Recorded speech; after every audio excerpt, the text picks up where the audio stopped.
মেঘা, বাঁচতে চাইলে পালা, একটা ছেলে আমাদের দেখে ফেলেছে। তুই তো ভয় পাইতেছিস কেন? একটা ছেলে দেখছো তো কি হয়েছে?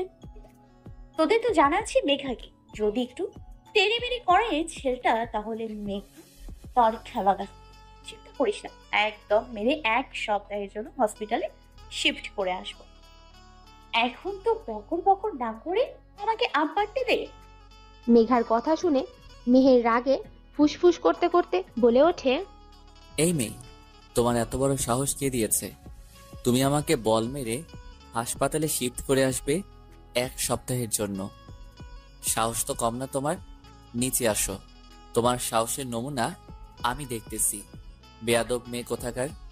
মেঘা প্রথমে একটু ভয় পায়, কিন্তু যখন মেঘাকে বেয়াদব বলা হয় তখন মেঘাও বলে ওঠে, কোন শালা আমাকে ধমকাচ্ছে? বজ্জাত অসভ্য বেয়াদব শাকচুনি জামাই, পেতনি দুলাভাই কুত্তা বিলাই।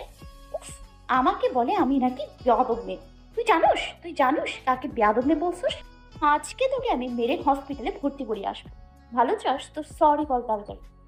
এই বলে মেহেরের দিকে তাকিয়ে অনেক ভয় পায় মেঘা। মেহেরের চোখ পুরো রেগে লাল হয়ে গেছে। দেখে মনে হচ্ছে কেউ লাল রং তার চোখে ঢেলে দিছে।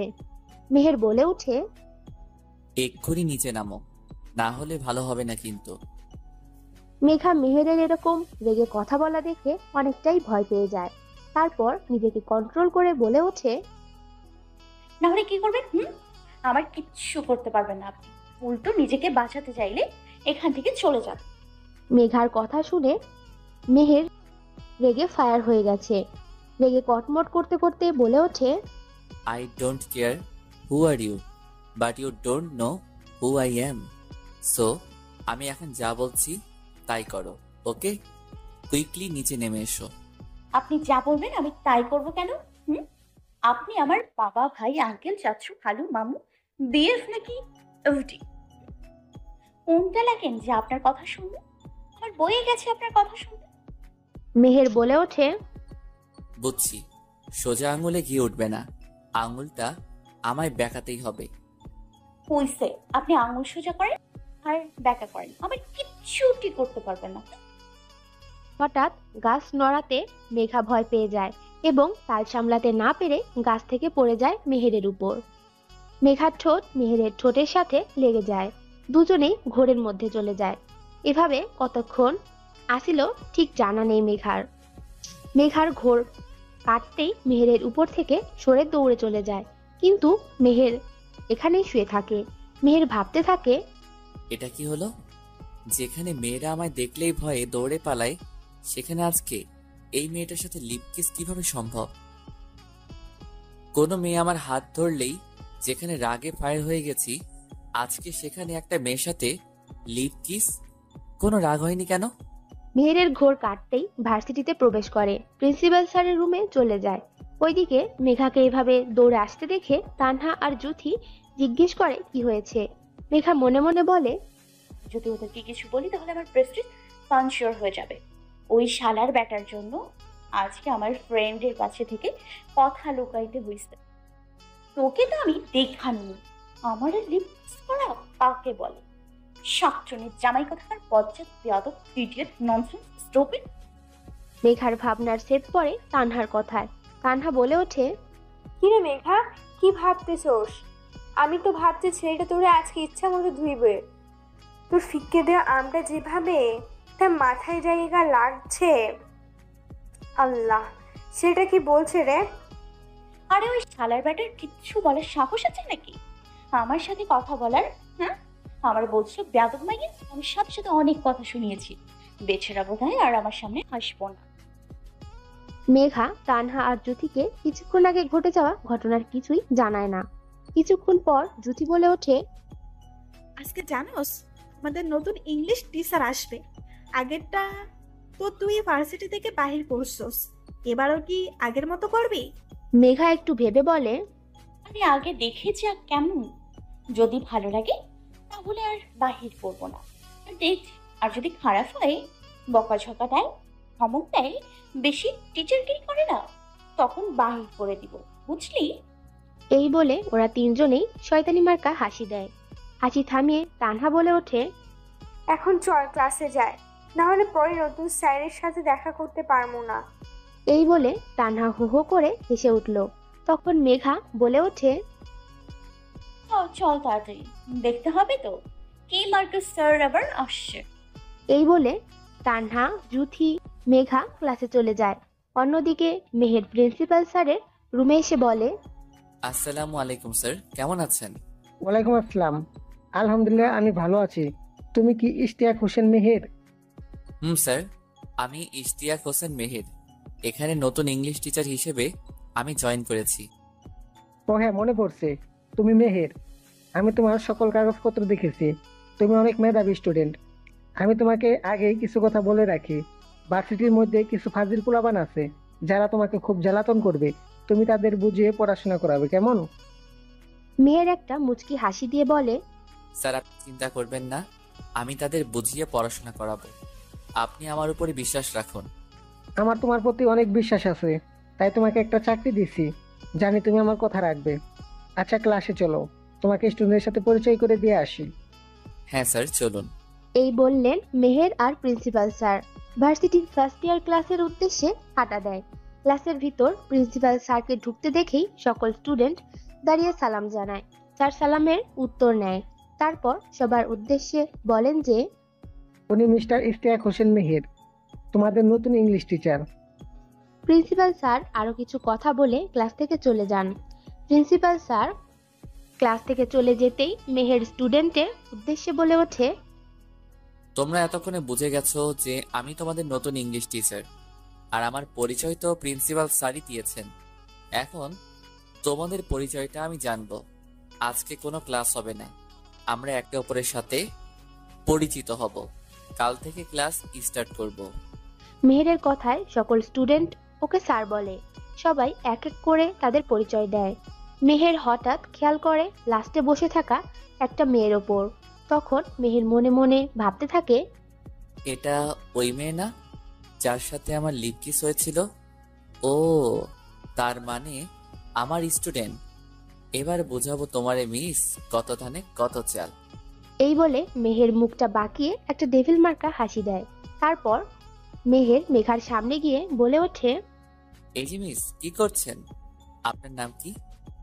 হঠাৎ কেউ এভাবে জিজ্ঞেস করায় মেঘা পিছনে তাকায়। পিছনে তাকিয়ে দেখে ওই ছেলেটা। মেঘা প্রচুর ভয় পেয়ে যায়। মনে মনে ভাবতে থাকে, এই ছেলেটা এখানে কি করছেন? তার মানে কি উনি আমাদের নতুন ইংলিশ ক্লাস টিচার?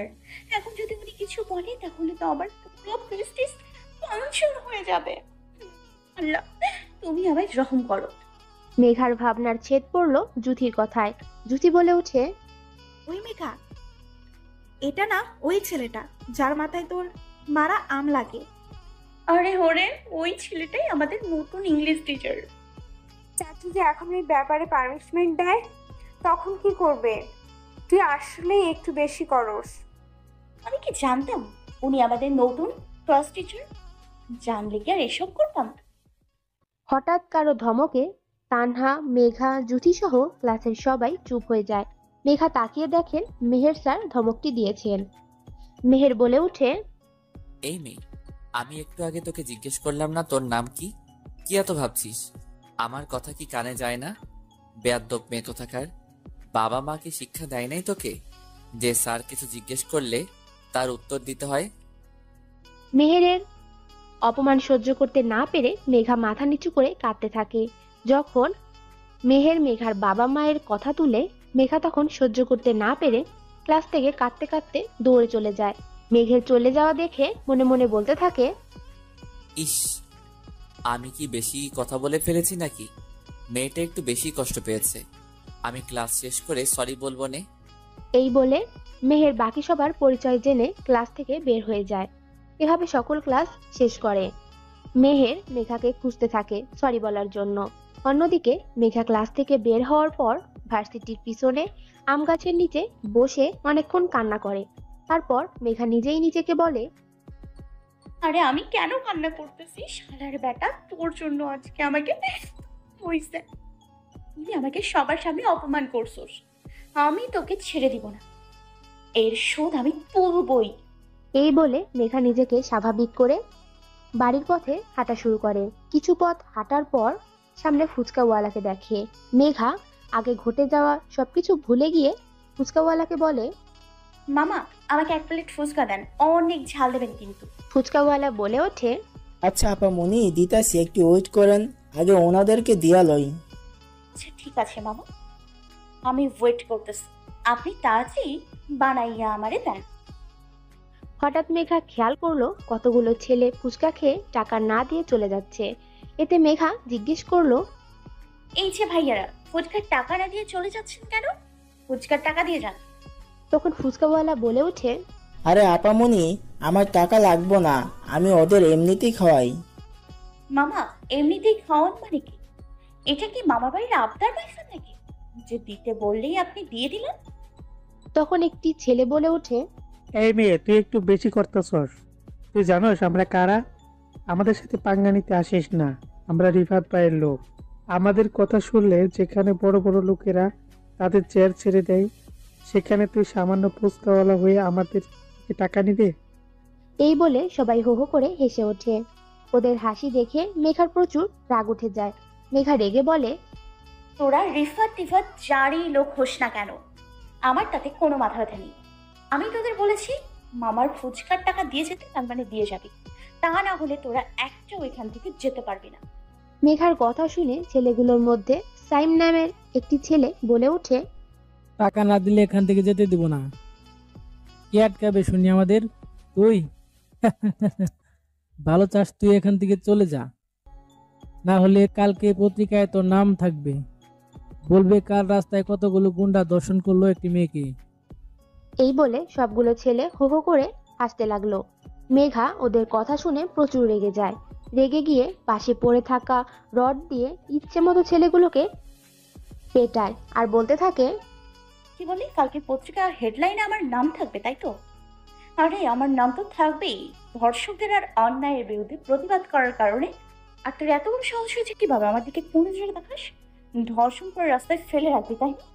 আজকে তোদের আমি মেরেই ফেলবো। তখন ছেলেগুলো মরার ভয়ে মেঘাকে হাত জোর করে বলে ওঠে, আপু প্লিজ আমাদের মারবেন না, আমরা ফুচকাওয়ালা টাকা দিয়ে দিতেছি, তবু মারবেন না। তাড়াতাড়ি ফুচকার টাকা বের কর আর সরি বল। আর কখনো কোনো মেয়ের দিকে কুনজরে তাকাবি না, সবাইকে সম্মান করবি বল, তাহলেই ছাড়া পাবি, না হলে তোদের আমি মেরেই ফেলবো। ছেলেগুলো বলে ওঠে, হ্যাঁ হ্যাঁ আপু, আমরা আপনার সব কথা মানবো, কখনো কোনো মেয়ের দিকে কোন নজরে তাকাবো না, সবাইকে সম্মান করব। আর এই নিন টাকা, আমাদের ক্ষমা করে দেন প্লিজ আপু। আচ্ছা যা, আজকের মতো তোদের ছেড়ে দিলাম, আর নেক্সট টাইম যাতে বেয়াদবি করতে না দেখি। আর এই নে 5,000 টাকা, ডক্টরের চেম্বারে ঔষধ কিনে নিবি। এই বলে মেঘা ছেলেগুলোর দিকে 5,000 টাকা বাড়িয়ে দেয়। ছেলেগুলো টাকা নিয়ে হাসপাতালে চলে যায়। এরপরে মেঘা ছেলেগুলো থেকে নেওয়া ফুচকার টাকা দিয়ে চলে যেতে নিলে ফুচকাওয়ালা বলে ওঠে, আপামনি আপনি অনেক সাহসী, যেখানে কেউ অন্যায় দেখলেও সামনে এগিয়ে আসে না, সেখানে আপনি আজকে সবার অবস্থা খারাপ করে দিয়েছেন। আসলে আপনি মহান, আই সেলুট ইউ। মেঘা তখন বলে ওঠে, আরে মামা, এটা আমার কর্তব্য, এর বেশি কিছুই না। আপনি শুধু শুধু আমাকে মহান বলছেন। বলে মেঘা চলে যায়। এতক্ষণ ধরে সবকিছুই মেহের দেখতেছিল। মেহের মনে মনে ভাবতে থাকে, আল্লাহ, এই মেয়ে কত ডেঞ্জারাস। যদি সত্যি ছেলেগুলো কিছু করে বসতো তখন? এই মেয়ের দেখছি একটু ভয় ডর নাই। কিছুক্ষণ দাঁড়িয়ে থেকে মেহের একটা রিক্সা নিয়ে বাসায় চলে যায়। বাসায় গিয়ে মেহের কলিং বেল বাজায়। কিছুক্ষণ পর মেহেরের মা জেসিয়া বেগম এসে দরজা খুলেন। তারপর জিজ্ঞেস করেন, কি রে বাবা, এত লেট হলো কেন? তুই না বললি 12টা বাজে ভার্সিটি থেকে আসবি, এখন তো 1:30টা বাজে। মেহের মনে মনে বলে, আরে আমি তো আসতামই, রাস্তায় যদি সিনেমা না দেখতাম তাহলে তো তাড়াতাড়ি আসতাম। বাবা, যেই ডেঞ্জারাস মাইয়া। মেহেরের ভাবনার ছেদ পড়ে জেসিয়া বেগমের কথায়। জেসিয়া বেগম বলেন, কি রে বাবা, কি ভাবছিস যে এত? মায়ের কথা শুনে মেহের বলে ওঠে, আমি কি ইচ্ছে করে লেট করছি নাকি? রাস্তায় একটা মাইয়া কতগুলো পোলারে পিটাইতেছিল, তাই দেখতেছিলাম। জানো কি ডেঞ্জারাস মাইয়া বাবা। ছেলের কথা শুনে জেসিয়া বেগম বলে ওঠে, কোষ কি? মায়াদার সাহস আছে বলতে হবে। ইস, মায়াদারে যদি একবার দেখতে পাইতাম স্যালুট করতাম। মায়ের এমন কথা শুনে মেহের বলে ওঠে, কি মা, তুমি কি আমাকে ভেতরে ঢুকতে দিবে না? কতক্ষণ ধরে বাহিরে দাঁড়িয়ে থাকবো? আমার খুব ক্ষুধা পাইছে। আম্মু, তুমি আমাকে খাবার দাও। আরে আমি তো ভুলেই গেছি তোকে ভিতরে আসতে। আচ্ছা যা, তুই ফ্রেশ হয়ে আয়, আমি তোর জন্য খাবার বাচ্ছি। ওকে মম, আমি তাহলে ফ্রেশ হতে গেলাম। এই বলে মেহের রুমে চলে যায়। রুমে গিয়ে কাভার থেকে জামা কাপড় নিয়ে বাথরুমে চলে যায়। অন্যদিকে মেঘা বাসায় এসে মেঘার মা পারভিনা বেগমকে খুঁজতেছে। এই রুম থেকে ওই রুমে খুঁজছে, তবুও পায় নাই বলে বিরক্ত হয়ে বলল, এই আম্মুটা আবার গেল কই? আজকে তো আম্মুর কোথাও যাওয়ার কথা না। গেল তো আমায় বলেই যেত, তাহলে কোথায় আম্মু তুমি? হঠাৎ রান্নাঘর থেকে কিছু আওয়াজ শুনতে পেয়ে মেঘা রান্নাঘরে যায়। রান্নাঘরে গিয়ে দেখে পারভিনা বেগম রান্না করতেছে। মেঘা পিছন থেকে পারভিনা বেগমকে জড়িয়ে ধরে বলে, আম্মু আমার খুব ক্ষুধা লাগছে, তুমি আমারে খাবার খেতে দাও প্লিজ, তাড়াতাড়ি। তখন পারভিনা বেগম বলে ওঠে, আমাকে ছাড় বলছি, আজকেও এত লেট করে আসছস? আজকে আবার কার কি ক্ষতি করে আসছস যে এত লেট হয়েছে? আজকে তোর খাবার নাই, আজকে তোর কোনো খাবার নাই। আমার কথা শুনিস না তো, এটাই তোর শাস্তি। মায়ের এমন কথা শুনে মেঘা কাঁদো কাঁদো গলায় বলে, আম্মু তুমি এটা কি বললা? আমি আবার কার ক্ষতি করি? তুমি এটা বলতে পারলা? তোমার মেয়ের মতো ভদ্র আর একটা মেয়েও কি এই পৃথিবীতে আছে? তুমি জানো না আমি কতটা লক্ষ্মী। মেয়ের এমন কথা শুনে পারভিনা বেগম বলেন, তুই যদি লক্ষ্মী হতি তাহলে আমার আর একটুও চিন্তা করতে হতো না। কত বলি একটু ভালো হ, দুষ্টমি ফাজলামি একটু বন্ধ কর। আমার কথা তো একটুও শুনিস না। তুই তো জানোস তুই ছাড়া এই পৃথিবীতে আমার আর কেউ নেই। তোর যদি কিছু হয়ে যায় আমি কিভাবে থাকবো বল? তাই তো এমন ভাবে কথা বলি তোর সাথে। মায়ের এমন কথা শুনে মেঘা পারভিনা বেগমকে শক্ত করে জড়িয়ে ধরে বলে, আম্মু তুমি এত চিন্তা করো কেন? তুমি জানো না তোমার মেয়ের সাথে কেউ পাঙ্গা নিয়ে পারে না। তোমাকে এত চিন্তা করতে হবে না, তোমার মেয়ের কোনো ক্ষতি কেউ করতে পারবে না। তুমি নিশ্চিন্তে থাকো, ওকে মাই ডিয়ার আম্মু। এই বলে মেঘা তার আম্মুর গালে একটি কিস করে। তখন পারভিনা বেগম বলেন, হয়েছে, আর ঢং করতে হবে না, এখন যা ফ্রেশ হতে, আমি তোর জন্য খাবার বাড়তেছি। ওকে মাই ডিয়ার মম, আমি গেলাম ফ্রেশ হতে। মেঘা ড্রেস বের করে টাওয়েল নিয়ে ওয়াশরুমে চলে যায়। ফ্রেশ হয়ে চুলের পানি মুছে রুম থেকে বের হয় মেঘা। ড্রয়িং রুমে এসে মেঘা বলে, আম্মু তুমি কই? তাড়াতাড়ি খাবারটা, আমার প্রচুর ক্ষুধা পাইছে। পারভিনা বেগম নিজের রুম থেকে এসে বলেন, দাঁড়া, আমি খাবার বেড়ে তোরে খাওয়াই দিতেছি। আম্মু আম্মু তুমি তাড়াতাড়ি খাওয়াইয়া দাও, আমার অনেক খিদা পাইছে। আরে বাবা, এমন কেউ করে? এনে হা কর। এইভাবে পুরো খাবার শেষ করে মেঘা নিজের রুমে গিয়ে খাটের উপর শুয়ে পড়ে। অন্যদিকে মেহের দুপুরের খাবার খেয়ে নিজের রুমে যায়। রুমে গিয়ে খাটের উপর শুয়ে ঘুমানোর চেষ্টা করে, কিন্তু মেহেরের কিছুতেই ঘুম আসে না। চোখ বন্ধ করতেই মেঘার সাথে কিস করার মুহূর্তটা ভেসে ওঠে। যতবার চোখ বন্ধ করে ততবারই মেঘার চেহারা ভেসে ওঠে। তাই না ঘুমিয়ে মেহের ভাবতে থাকে, এইসব কি হচ্ছে আমার সাথে? যখনই ঘুমানোর একটু চেষ্টা করি তখনই ওই মেয়েটার চেহারা আমার সামনে ভেসে ওঠে কেন? বারবার মনে পড়ছে ওর সাথে কিস করার মুহূর্তটা। এভাবে মেঘাকে নিয়ে ভাবতে ভাবতে মেহের একসময় ঘুমিয়ে পড়ে। ঘুম থেকে উঠে ফ্রেশ হয়ে মেহের বাহিরে যায়। অন্যদিকে মেঘা ঘুম থেকে উঠে তানহা আর জুথির চিৎকারে। তানহা আর জুথি চিৎকার করে বলে ওঠে, মেঘা ওঠ তাড়াতাড়ি, আজকে আমরা পার্কে ঘুরতে যাব। মেঘা চিৎকারের শব্দ শুনে ভয়ে লাফ দিয়ে ওঠে। মেঘার এভাবে লাফ দিয়ে ওঠা দেখে তানহা আর জুথি হো হো করে হাসতে থাকে। ওদের এভাবে হাসতে দেখে মেঘা একটু গম্ভীর গলায় বলে, ওই কুত্তি, শেওড়া গাছের পেতনি, শাকচুনি, ভূতের বউ, জীবনের শালি, বান্দর হনুমান, তোদের তো আজকে আমি মেরে ফেলবো। আবার এত সাথে ঘুরে ব্যাঘাত ঘটাইছোস। এই বলে মেঘা তানহা আর জুথির পিছনে তাড়া করে। তানহা আর জুথি বেচারারা ভয় পেয়ে পারভিনা বেগমের পেছনে লুকায়। পারভিনা বেগম এর পিছনে লুকাতে দেখে মেঘা বলে, আম্মু তুমি সরো, শাকচুনি আর পেতনি গুলোরে আমাকে শায়েস্তা করতে দাও, না হলে কিন্তু ভালো হবে না। ওরা আমার স্বাদের ঘুম নষ্ট করেছে। তুমি সরো আম্মু, সরো। পারভিনা বেগম বলেন, ওদের তুই কিছু করে দেখ, ওরা কতক্ষণ ধরে তোকে ডাকতেছে, কিন্তু তুই তো উঠতেছিস না, তাই এমন করছে। এখন যা ফ্রেশ হতে। পারভিনা বেগমের ধমকে মেঘা মুখ ফুলিয়ে ফ্রেশ হতে যায়। ওয়াশরুমে ঢুকেই বলতে থাকে, আম্মু আর একটু ঘুমাই না প্লিজ আম্মু।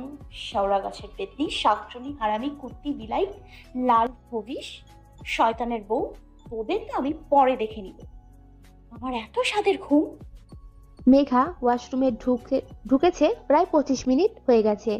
এত সময় হওয়ার পরেও যখন মেঘা বের হচ্ছে না, তখন জুথি তানহাকে বলে, ওই তানহা, মেঘা এখনো বের হইতেছে, আজকে কি আর যাওয়া হবে না ঘুরতে? আসলেই তো এতক্ষণ হয়ে গেছে, এখনো বের হইতেছে না কেন? নাকি ওয়াশরুমে ঢুকে আবার ঘুমিয়ে পড়েছে? ওই তো আবার যেখানে সেখানে ঘুমিয়ে পড়ে। আমি আমার লাইফে এমন ঘুম পাগলি মেয়ে আর একটাও দেখি নাই। তানহার কথা শুনে জুথি খেপে গিয়ে বলে ওঠে, ওই যদি সত্যি ওয়াশরুমে ঘুমিয়ে পড়ে, তাহলে আমার চেয়ে খারাপ আর কেউ হবে না। এত কষ্ট করে ঘুম থেকে উঠালাম, আবার যদি ঘুমায় তাহলে কেমনটা লাগে বল তুই? অসহ্যকর। আচ্ছা চল ওয়াশরুমের দরজা নক করে দেখি। চল। এই বলে জুথি আর তানহা মেঘার রুমে ঢুকে ওয়াশরুমে টোকা দেয়। কোনো সাড়া শব্দ না পেয়ে জুথি বলে, এই মেঘা, তুই এতক্ষণ ধরে ওয়াশরুমে কি করতেছস? এখনো কি তোর ফ্রেশ হওয়া হয় নাই? জুথির এমন কথা শুনে মেঘা বলে ওঠে, এই মাত্র তো ওয়াশরুমে ঢুকলাম, তোদের জ্বালায় তো ঘুমোতেই পারি না ঠিক মতো। এখন আবার কি ফ্রেশ হতে দিবি না? শাকচুন্নির দল কোথাকার। মেঘার এমন কথা শুনে জুথি অবাক হয়ে বলে ওঠে, ওয়াশরুমে ঢুকছস 30 মিনিট হয়ে গেছে, আর তুই বলতেছস মাত্র ঢুকছস ওয়াশরুমে? আল্লাহ। জুথির কথা শুনে মেঘা মনে মনে বলতে থাকে, কখন 30 মিনিট হয়ে গেল, আমি তো টেরই পেলাম না। যাই বাবা, তাড়াতাড়ি ফ্রেশ হয়নি, যে খেপে গেছে ওরা। এই বলে মেঘা 5 মিনিট পর ফ্রেশ হয়ে ওয়াশরুম থেকে বের হয়। মেঘাকে ওয়াশরুম থেকে বের হতে দেখে তানহা বলে, আসছেন আমাদের মহারানী। তো মহারানী, আপনার ফ্রেশ হওয়া হয়েছে কি? হইলে বললেন, তাহলে আমরা যাইতাম। হয়েছে আমার দাসীগণ, জানোই তো তোমরা মহারানীদের একটু বেশি সময় লাগে ফ্রেশ হতে।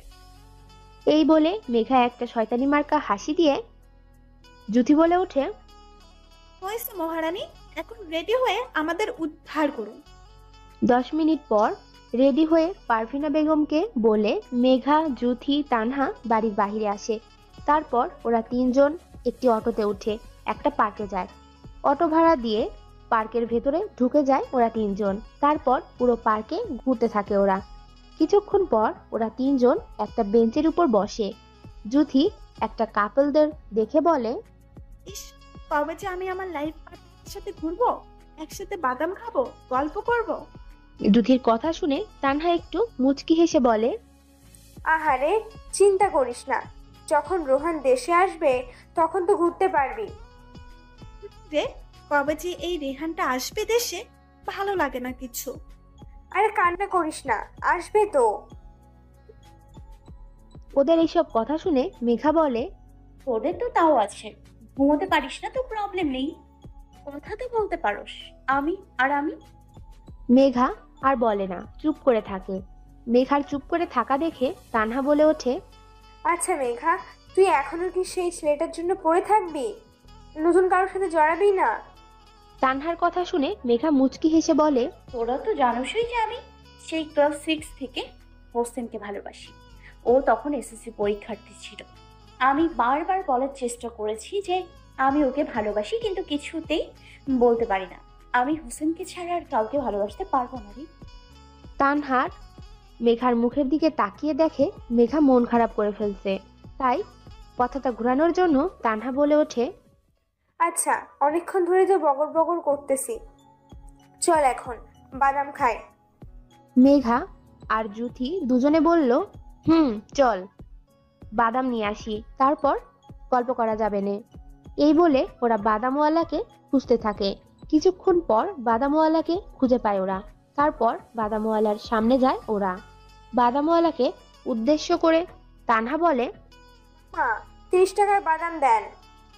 তারপর বাদাম নিয়ে বাদামওয়ালাকে টাকা দিয়ে ওরা সামনের দিকে হাঁটতে থাকে।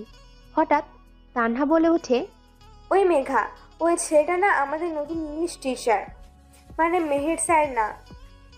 তানহা যেদিকে তাকিয়ে আছে সেদিকে মেঘা তাকিয়ে অবাক হয়ে বলে ওঠে, ও এটাই তো মেহের স্যার। উনি এখানে কি করতেছে রে? নিশ্চয়ই উনি ওনার জিএফের সাথে দেখা করতে এসেছেন, একটু মজা নেওয়া যাক। মেঘার এমন কথা শুনে জুথি একটু অবাক হয়ে বলে ওঠে, কিরকম মজা করবি? আরে আগে চল না, তারপরে না হয় দেখবি। এই বলে মেঘা একটা ডেভিল মার্কা হাসি দেয়। তারপর ওরা তিনজন মেহেরের সামনে গিয়ে দাঁড়ায়। মেহেরের সামনে আসতেই মেঘা বলে ওঠে, আরে স্যার, এখানে আপনি যে? ও স্যার, বুঝতে পারছি, আপনি আপনার জিএফ এর জন্য অপেক্ষা করতেছেন। আরে তোমরা যা ভাবতেছো তা না, আসলে ঘরে বসে বোরিং লাগতেছিল, তাই পার্কে আসলাম। আর আমার জিএফ নেই। স্যারের এমন কথা শুনে জুথি বলে, কি স্যার, আপনার মতো এত হ্যান্ডসাম সিনের আবার জিএফ নাই? এটা বিশ্বাস করা যায় না স্যার। স্যার, আপনি আমাদের বলতে পারেন, আমরা কাউকে বলবো না। আসলে সত্যি আমার জিএফ নেই। পড়াশোনার চাপ আর জব সবকিছুর মধ্যে ব্যস্ত ছিলাম, তাই এসবের মধ্যে আর যাওয়া হয় নাই। ও স্যার, আপনি তাহলে অনেক বিজি থাকেন সব সময়। হ্যাঁ, তাই একটু একটু বিজি থাকি। আরো কিছুক্ষণ কথা বলে যে যার বাসায় চলে যায়। মেঘা বাসায় এসে পারভিনা বেগমের সাথে কিছু কথা বলে ডিনার সেরে নিজের রুমে গিয়ে ঘুমিয়ে পড়ে। পরের দিন পারভিনা বেগম মেঘাকে অনেকক্ষণ ধরে ডেকেই যাচ্ছে, কিন্তু মেঘার ওঠার নাম নাই। তখন পারভিনা বেগমের মাথায় দুষ্ট বুদ্ধি আসে। তিনি বলেন, বুঝছি, এভাবে কোনো কাজ হবে না। তোর গায়ে এক বালতি পানি ঢাললেই তুই উঠবি। যেই ভাবা সেই কাজ। পারভিনা বেগম এক বালতি পানি মেঘার গায়ে ঢেলে দেন। আচমকা পানি গায়ে পড়ায় মেঘা লাফ দিয়ে উঠে পড়ে। মেঘা সামনের দিকে তাকিয়ে দেখে পারভিনা বেগম বালতি হাতে দাঁড়িয়ে আছেন। তখন মেঘা বলে, আম্মু, তুমি এটা কি করলা? সাত সকালে তুমি আমাকে গোসল, এটা কিন্তু ঠিক হয় না আম্মু। তুমি আমায় ডাক দিলেই তো পারতা। কি? সাত সকালবেলা? এখন ঘড়ির দিকে তাকিয়ে দেখ, 8:50 বাজে। তোকে আমি সে কখন থেকে ডাকতেছি, তুই উঠছস না, তাই এটাই করছি। মেঘা ঘড়ির দিকে তাকিয়ে দেখে সত্যি 8:50 বাজে। মেঘা তাড়াতাড়ি ফ্রেশ হয়ে নাস্তা না খেয়েই ভার্সিটিতে চলে যায়। ক্লাসে ঢুকতে 10 মিনিট লেট হয়ে যায় মেঘার। মেঘা ক্লাসের সামনে এসে বলে, স্যার আসতে পারি? মেহের দরজার সামনে তাকিয়ে দেখে মেঘা হাঁপাতে হাঁপাতে কথাটি বলে। মেহের দরজার সামনে গিয়ে বলে, ক্লাস কখন শুরু হয় মিস মেঘা? সরি স্যার, আসলে ঘুম থেকে উঠতে লেট হয়ে গেছে, তাই 10 মিনিট লেট হয়েছে। স্টপ, আমি তোমার কাছে কোনো এক্সকিউজ শুনতে চাই নাই। কান ধরে 10 বার উঠবস করো, তারপর ক্লাসে ঢুকতে পারবে। প্লিজ স্যার, আর লেট হবে না প্লিজ। আপনার সব কথা শুনবো স্যার, তবুও প্লিজ কানে ধরতে বলবেন। হেই ইউ, আমি কি বলছি কানে যাই নাই? এখন তো শুধু ক্লাসের স্টুডেন্ট দেখবে তোমার কানে ধরা। যদি আর একটা কথা বেশি বলো না, তাহলে মাঠের মাঝখানে নিয়ে কানে ধরাবো। মেঘা মনে মনে ভাবতে থাকে, বুঝেছি, এভাবে কোনো কাজ হবে না, অন্য উপায়ে সবকিছু সামলাতে। এই বলে মেঘা ডেভিল মার্কা হাসি দিয়ে মেহেরের উদ্দেশ্যে বলে ওঠে, স্যার একটা কথা শুনুন। আমার তোমার কোনো কথা শোনার ইচ্ছে নেই, তোমাকে যা বলছি তাই করো। মেঘা আবার বলে, স্যার স্যার একটা কথা শুনুন। স্যার না শুনে কিন্তু পস্তাবেন। স্যার আমি যা বলছি আগে শুনেন, তারপর আপনি যা বলবেন আমি তাই করব। মেঘা মেহেরের উত্তরের আশায় না থেকে মেহেরের কানের কাছে গিয়ে ফিসফিস করে বলে, স্যার ওই দিনের কথা মনে আছে? আমার সাথে লিপ কিস করেছিলেন, তার ভিডিও কিন্তু আমার কাছে আছে। এখন আপনি ভাবতেছেন ভিডিও কিভাবে আছে, তাই না? ভার্সিটির সিসিটিভি ক্যামেরার ফুটেজ আমি চুরি করে নিজের কাছে রেখে দিচ্ছি। এখন যদি এটা ভাইরাল করে দেই, তাহলে আপনার পেজটি স্পন্সর হয়ে যাবে। সো আমি যা বলছি তাই করেন স্যার। মেহের কথাগুলো শুনে কিছুটা ভয় পেয়ে যায়। তারপর নিজেকে স্বাভাবিক করে বলে ওঠে, আচ্ছা যাও, সবারই ফার্স্ট টাইম ছাড় দেওয়া উচিত, তাই তোমাকে ছেড়ে দিলাম। এরপর যদি দেখি লেট হয়েছে তাহলে কিন্তু আর ছাড়া পাবে না। মেঘা খুশি হয়ে মনে মনে বলতে থাকে, কত বড় বলো, ভার্সিটির পেছনে তো কোনো সিসিটিভি নেই, ফুটেজ আসবে কোথা থেকে? বেচারা আমার কথা বিশ্বাস করে আমাকে ছেড়ে দিল। এইবার থেকে একটাই সুযোগ, ব্ল্যাকমেল করে নিজেকে বাঁচানোর। মেঘা মেহেরের দিকে তাকিয়ে একটা ডেভিল মার্কা হাসি দিয়ে ক্লাসের একদম শেষ বেঞ্চটিতে গিয়ে বসে পড়ে। মেঘার এমন হাবভাব দেখে মেহের মনে মনে বলতে থাকে, সত্যি কি মেয়েটার কাছে ভিডিও আছে, নাকি নিজেকে বাঁচানোর জন্য মিথ্যা কথা বলতেছে? আমার কেন জানি বিশ্বাস হচ্ছে না। আচ্ছা, একবার ভার্সিটির পিছনে গিয়ে দেখলেই সব সন্দেহ কেটে যাবে। এই বলে মেহের ক্লাস শুরু করে। ক্লাসের মধ্যে মেঘা অনেক দুষ্টামি ফাজলামি করে, কিন্তু মেহের ভিডিওটার কথা চিন্তা করেন, মেঘাকে কিছুই বলেন না। সব ক্লাস শেষ, মেহের ভার্সিটির পেছনে যাওয়ার উদ্দেশ্যে হাঁটা দেয়। হঠাৎ কিছু ছিনতাইকারী মেহেরকে বলে, আজকে দেখছি মেঘনা চাইতেই জল, যেহেতু এসেই পড়েছিস বাঁচাধন, তাহলে তোর কাছে যা যা আছে আমাদেরকে দিয়ে দে। ভাইয়া, আমার কাছে তেমন কিছুই নেই। আর অযথা ঝামেলা বাড়ান না তো, এখান থেকে চলে যান, এটাই ভালো হবে আপনাদের জন্য। এই বলে মেহের এক পা সামনে এগুতেই ছিনতাইকারীদের মধ্য থেকে একটা ছেলে বলে ওঠে, বুঝছি, শালার পুত্রে ভালোভাবে বললে বুঝবে না, পরে আমাকে স্টাইলে বুঝাইতে হইব। ছিনতাইকারীদের কথা শুনে মেহেরের প্রচন্ড রাগ উঠে যায়। ছিনতাইকারীদের সামনে এসে রাগী কণ্ঠে বলে ওঠে, কি বললি, আবার বল। মেহেরের কথায় ছিনতাইকারীরা তাচ্ছিল্যের হাসি দিয়ে বলে ওঠে, না বললে কি করবি? ছিনতাইকারীদের কথায় মেহেরের রাগ আরো তীব্র হয়ে ওঠে। ওরে আমার ভদ্র খোকা, কি বলেছে শুনতে চাস? আমরা বলছি তোরে শালার পুত, কি করবি এবার বল। মেহের ওদের আর কোনো কথা বলতে না দিয়ে ওরা ধরা পেটাতে থাকে। এক একজন মায়ের খেয়ে মাটিতে গড়াগড়ি খাচ্ছে। দূর থেকেই সবকিছুই মেঘা দেখছে। কিছুক্ষণ আগে মেঘা অতীত। ইস, আজকে তো আম খাওয়ার কথা ভুলেই গিয়েছি। ঘুম থেকে লেট করে ওঠায় আজকে আর আমি খাওয়াই হলো। এই বলে মেঘা ভার্সিটির পিছনে আসতে থাকে। হঠাৎ চিল্লাচিল্লির শব্দে মেঘা সামনে তাকিয়ে ভয় পেয়ে যায়। একটা শুকনো ঢোক গিলে গাছের আড়ালে চলে যায়। গাছের আড়াল থেকে সবকিছুই দেখে মেঘা। মনে মনে বলতে থাকে, আল্লাহ, এই পোলার এত তেজ, আমি বাবার কখনো এর পেছনে লাগতে যাব না, এই কানে ধরলাম। ওইদিকে ছিনতাইকারীদের অবস্থা খারাপ দেখে মেহের নিজেই বলে উঠল, এখান থেকে তাড়াতাড়ি ভাগ, আমার সামনে থাকলে আমি নিজের রাগ কন্ট্রোল করতে পারবো না। তাড়াতাড়ি চলে যা, তোরা জানোস না আজ আমাকে গালি দিয়ে কত বড় ভুল করছস। মেহেরের কথায় ছিনতাইকারীগুলো ভয় পেয়ে সরি সরি বলে দৌড়ে পালিয়ে যায়। ওইদিকে মেঘা এখনো দাঁড়িয়ে আছে। মেঘা মনে মনে বলতে থাকে, হায় আল্লাহ, সামান্য গালি দেওয়ার কারণে পোলাগুলোর অবস্থা এমন করছে। আল্লাহ, কই আমার সঙ্গে তো তেমন কিছুই করে নাই, আমিও তো ব্যাটারি কম গালি দেই। মেহের ওখান থেকে চলে যেতেই মেঘা সেখানে গিয়ে দেখে একটা ফোন মাটিতে পড়ে থাকতে। মেঘা ফোনটা হাতে নিয়ে বলে ওঠে, কার ফোন? বোধহয় ছিনতাইকারীগুলোর মধ্যে কোনো একটার হবে। মেঘা ফোনের স্ক্রিনে তাকিয়ে দেখেন মেহের স্যারের পিক। ওহ, তাহলে এটা স্যারের ফোন। কাল স্যারের সাথে দেখা হলে ফোনটা ফেরত দিব নে। মেঘা কি যেন ভেবে নিজে নিজেই বলে ওঠে, তো স্যারের ফোনটা একটু ঘাটলে কেমন হয়? এই বলে মেঘা ফোনের স্ক্রিনে তাকিয়ে বলে, আরে বাহ, এ তো দেখছি মেঘ না চাইতে জল।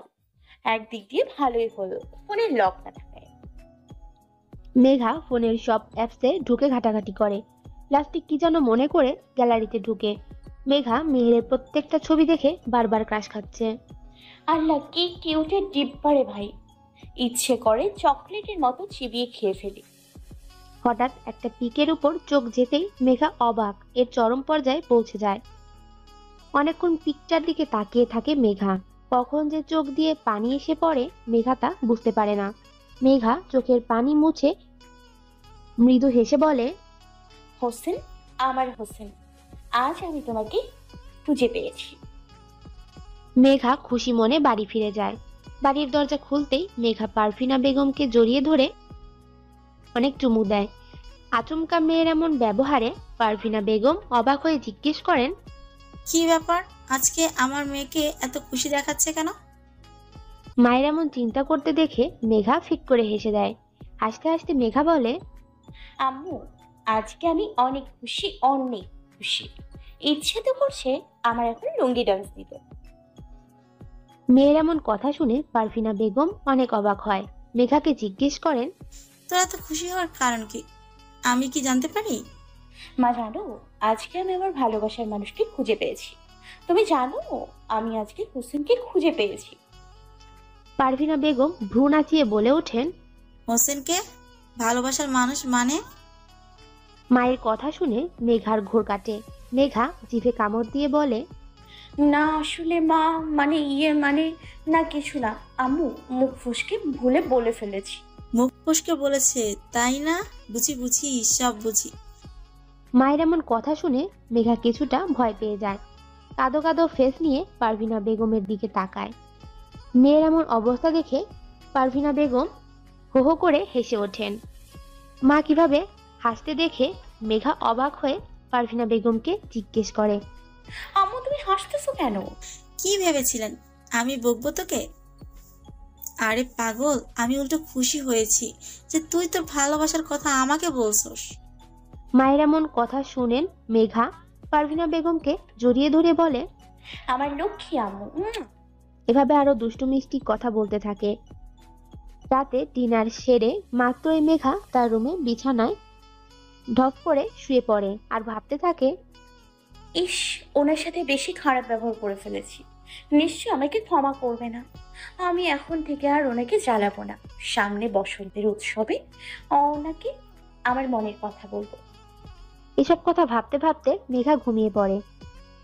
আজ মেঘা সকালে তাড়াতাড়ি ঘুম থেকে ওঠে, ফ্রেশ হয়ে নাস্তা খেয়ে বাড়ি থেকে বের হয়।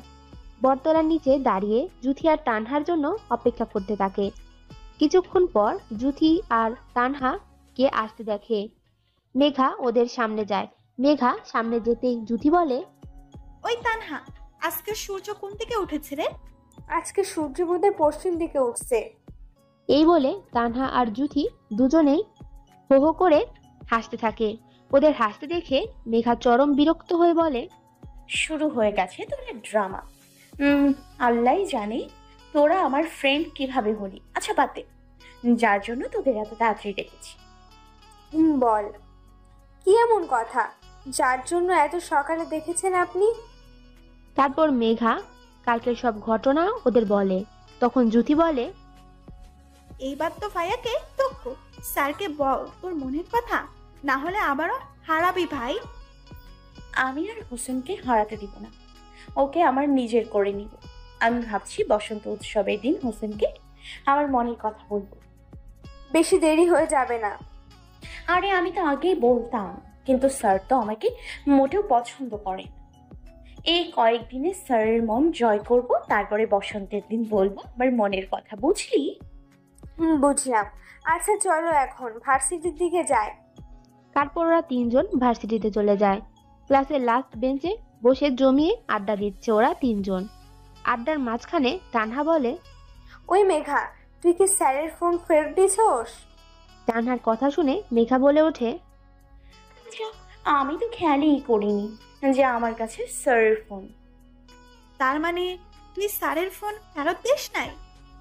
আল্লাহ, নিশ্চয়ই স্যার ফোন খুঁজতে খুঁজতে হয়রান হয়ে গেছে। আরে আমি কি করব বল, আমি তো ওনার ছোটবেলার পিক দেখে সব ভুলে খেয়ে ফেলেছি। হ্যাঁ, তুই ভুলবি না তো কে ভুলবো? তোর তো শুধু একটা কথাই মনে থাকে, কখন খাবি। এই জুথি, এখন কিন্তু তুই বেশি বলতেছিস। আমি কি আর ইচ্ছে করে বলছি বল? ওদের এমন ঝগড়া দেখে তানহা বিরক্ত হয়ে বলল, ওই থাম তোরা, তোদের কোন তর্ক প্রতিযোগিতায় নেওয়া হলে নিশ্চিত প্রথমতি। তানহার কথা শুনে মেঘা আর জুথি রেগে চোখ গরম করে তানহার দিকে তাকায়।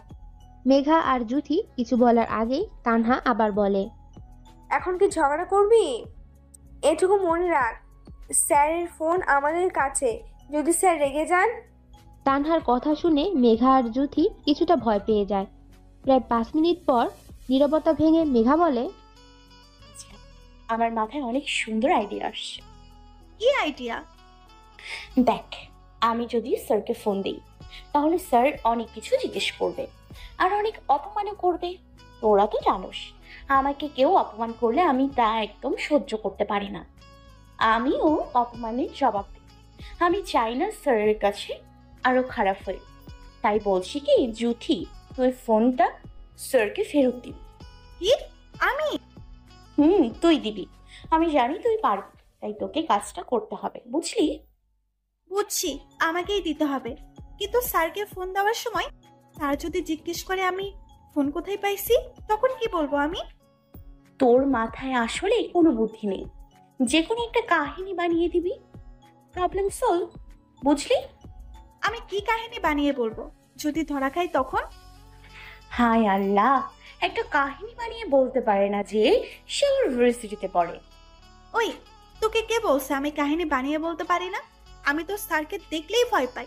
ভয়ের চোটে যদি ঠিকঠাক মতো না পারি তখন?